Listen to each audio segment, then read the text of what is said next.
बंडखोर खासदार यांच्या बंडखोरीनंतर आता उद्धव ठाकरे यांचा महाराष्ट्रव्यापी दौरा चालू आहे आणि त्या अनुषंगाने सध्या आता उद्धव ठाकरे आज हिंगोलीमध्ये येणार आहेत. आपल्यासोबत जे बंडखोर खासदार नागेश पाटील आष्टीकर त्यांच्या विधान परिषदेमधील काही कार्यकर्ते या ठिकाणी आलेले आहेत. दादा मला सांगा, नागेश पाटील आष्टीकर यांनी बंडखोरी केलेली आहे, आपल्याला काय वाटतं याच्यामध्ये? कारण त्यांनी हे फार चुकीचं केलेलं आहे. त्यांना आम्ही सर्व शिवसैनिकांनी आणि महाविकास आघाडीमध्ये असलेल्या सर्व घटकांनी जीव तोडून रक्ताचं पाणी करून त्यांना निवडून दिलेलं आहे. या शिंदे गटाच्या उमेदवाराच्या विरोधात निवडून दिलेलं आहे आणि त्या विरोधात निवडून दिल्यामुळे ते आज या ठिकाणी खासदार झालेले आहेत. त्यांनी सर्वांना धोका दिला, सर्वांसोबत गद्दारी केली आणि दुसऱ्या पक्षात प्रवेश केल्यामुळं अतिशय आमची त्यांच्यावर तीव्र नाराजी या ठिकाणी आहे. आता आपण हातगाव परिसरामधून आलेला आहात, मात्र जे नागेश पाटील आष्टीकर आहेत केवळ 15 दिवसाच्या प्रचारानंतर खासदार झालेले आहेत. आपल्या संयुक्त भावना काय आहेत त्याची? 15 दिवसाच्या खासदारामुळे लोकांच्या भावनेमुळे झालेले आहेत. ते लोक त्यांना शिंदे गटाच्या विरुद्धात मतदान केल्यामुळे ते निवडून आलेले आहेत, तर दुसरे काहीच नाही. एवढ्या 15 दिवसाच्या प्रचारामध्ये आणि हिंगोली लोकसभेमध्ये एवढा लोकसभा मतदारसंघ असताना 15 दिवसाच्या प्रचारामध्ये ते निवडून येतात. म्हणजे लोकांनी त्यांना निवडून दिलं आणि लोकांच्या भावना होत्या की यांना विरोधात राहावं, विरोधात राहून काम करावं, या सरकारच्या विरोधामध्ये राहावं अशी भावना असल्यामुळे ते केवळ 15 दिवसाच्या प्रचारामुळे निवडून आलेले आहेत. आज उद्धव ठाकरे येणार आहेत, काय भावना आहेत नेमक्या?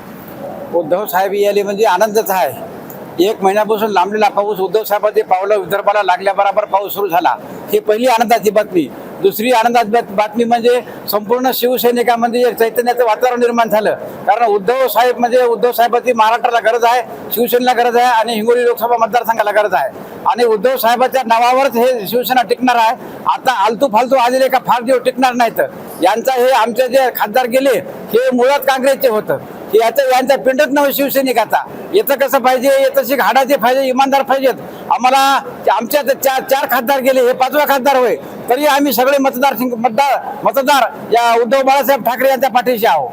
खरं तर उमरखेड असेल, हातगाव असेल, या परिसरामधून बरेच कार्यकर्ते या ठिकाणी जमलेले आहेत. नेमक्या काय शिवसैनिकाच्या भावना आहेत? शिवसैनिकाचा प्रचंड रोष आहे. शिवसैनिक यांना माफ करणार नाहीत आणि या हिंगोली लोकसभा मतदारसंघाचा इतिहास आहे. जे जे खासदार गेले ते पुन्हा ग्रामपंचायतीचे त्या ठिकाणचे मेंबर सुद्धा झाले नाहीत. अतिशय चिड लोकांमध्ये निर्माण झालेली आहे. भाऊ मला सांगा, प्रत्येक खासदार जो आहे किंवा कार्यकर्ता आहे हा शिवसेनेमध्ये मोठा होतो उद्धव ठाकरेंच्या, परंतु खासदार किंवा आमदार किंवा अनेक कार्यकर्ते मोठे झाल्याच्या नंतर उद्धव ठाकरेंना सोडून जातात. काय भावना आहेत? खरं तर ते आमच्या हिंगोली लोकसभेला लागलेला शाप आहे की काय असं म्हणायची वेळ आलेली आहे. कारण आतापर्यंत ही 4थी वेळ आहे. पण दुसरा इतिहास असा आहे की जो उद्धव साहेबांना शिवसेनेसोबत शिवसैनिकांसोबत गद्दारी करून गेला, त्याच्या अंगावर परत कधी गुलाल पडलेला नाही.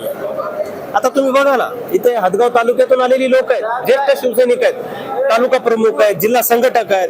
तर शिवसैनिक उद्धव साहेबांचा कार्यकर्ता, उद्धव साहेबांचा पदाधिकारी जागेवर आहे. फक्त प्रोडक्ट गेलंय. आणि शिवसेना जे आहे, मातोश्री जे आहे, ते खासदार, आमदार, मंत्री घडवण्याचा कारखाना आहे. आमचा फक्त प्रोडक्ट गेलाय, कारखाना शाबूत आहे जागेवर. शिवसैनिक जागेवर आहेत, पदाधिकारी जागेवर आहेत. नवीन खासदार उभा करून निवडून आणू त्याला आणि यांच्याच विरोधात निवडून आणू. छाती ठोकपणे सांगतो, आव्हान स्वीकारा म्हणा तुम्ही. निश्चितच एकनाथ शिंदेनी नागेश पाटलांना परत आश्वासन दिलेलं आहे की परत आपल्याला तिकीट दिलं जाईल. आमची तर इच्छा आहे हो, आमची इच्छा आहे त्यांनी तसंच करावं. शिंदे साहेबांना म्हणा तुमच्या जबानीवर कायम राहा. आणि आष्टीकर साहेबांना सुद्धा सांगायचंय मला की तुम्ही बी काय करा, तुमचं सगळं जोर पणाला लावा, उमेदवारी आणा आणि मग पाहू आपण.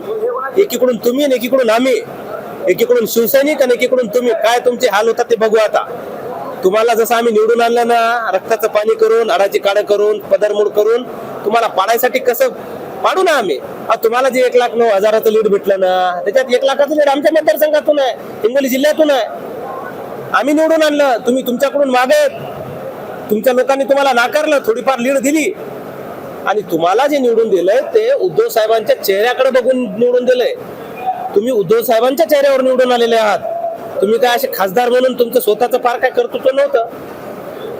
आणि हे शिवसैनिकांनाच काय, सामान्य लोकांना सुद्धा पटलेलं नाही होय. पक्षाचं राजकारण होत राहील. आपल्याला म्हणायचं की खासदार जे गेलेले आहेत, परंतु जो सामान्य जो कार्यकर्ता आहे हा उद्धव ठाकरेंच्या पाठीमागे आहे. अहो, धनशक्ती विरुद्ध जनशक्ती मागच्याच निवडणुकीत अनुभवलं ना आपण सगळ्यांनी. एकीकडे शिंदे सेनेकडून म्हणजे महायुतीकडून बाबूराव पाटील कोळीकर उभे होते. अफाट पैशाची ताकद होती. मोदींच्या सभा, फडणवीसची सभा, देवेंद्र फडणवीसची सभा, शिंदे साहेबांच्या सभा, मोठमोठ्या केंद्रीय मंत्र्यांच्या, राज्यमंत्र्यांच्या, राज्य मंत्रिमंडळातल्या मोठमोठ्या लोकांच्या सभा, पैशाचा बेसुमार वापर आणि त्याच्या विरोधात आम्ही भाकरी खाऊन, घरच्या भाकरी खाऊन स्वतःचं डिझेल जाळून येणार. एकदम कमी साधनं आमच्याकडं. साधनं नव्हतीच, कमी काय साधनच नव्हती. अशा परिस्थितीत आम्ही त्यांना निवडून आणलं. तर दुसरा खासदार आम्हाला उभा कसा करायचा आम्हाला ती कलाकारी माहित आहे. शिवसैनिक आमच्यासारखे असे ज्येष्ठ शिवसैनिक आहेत, त्यांचं मार्गदर्शन आहे आम्हाला. यांचं चितपटाच आहे आता येणाऱ्या निवडणुकीमध्ये. कोण असेल उभाटाचा आता नवीन? कुणी असेल हो, कोणी असेल, कोणी असू शकतं. आमचा एखादा जिल्हा प्रमुख, आज आमचे संदेश भाऊ जिल्हा प्रमुख आहेत, ते इच्छुक आहेत. मी मागू शकतो उमेदवारी, एकाकडे उमेदवारी मिळू शकते. शिवसैनिकाला उमेदवारी मिळाल आणि एका सामान्य शिवसैनिकाला खासदार कसं करायचं आम्हाला माहित आहे ना ते, कारण यांना कळलं ना. आम्ही 15 दिवसात आमचा यांच्या वेळेस सुद्धा सगळे पदाधिकारी विरोधात होते. त्या परिस्थितीमध्ये आम्ही यांची उमेदवारी खेचून आणली. 15 दिवसात यांना नवरदेव केलं, खासदार केलं. पण आम्हाला काय माहित की आमच्यावर आता ही पाळी येईल. खरं तर आज ठाकरे साहेबांची सभा होणार आहे, कशा भावना आहेत तिथे? भावना पहा, आताच अजून 3 तास सभेला बाकी आहेत आणि असं असताना सभागृह भरलेलं आहे. आजूबाजूचा प्रचंड पाऊस आहे. अशा पावसातही शिवसैनिक स्वखर्चाने इथं आलेले आहेत आणि ही निष्ठा दाखवण्यासाठी शिवसैनिक आलेत. आदरणीय उद्धव साहेबांचे हात बळकट करण्यासाठी शिवसैनिक आलेत आणि उद्धव साहेबाला आश्वस्त करण्यासाठी शिवसैनिक आलेले आहेत. तर उद्धव साहेब येणाऱ्या कार्यकाळामध्ये मागच्या वर्षी ही पेक्षा जास्त आपल्या मशालीचा खासदार जास्त लीड येईल आणि आम्ही आणून दाखवू.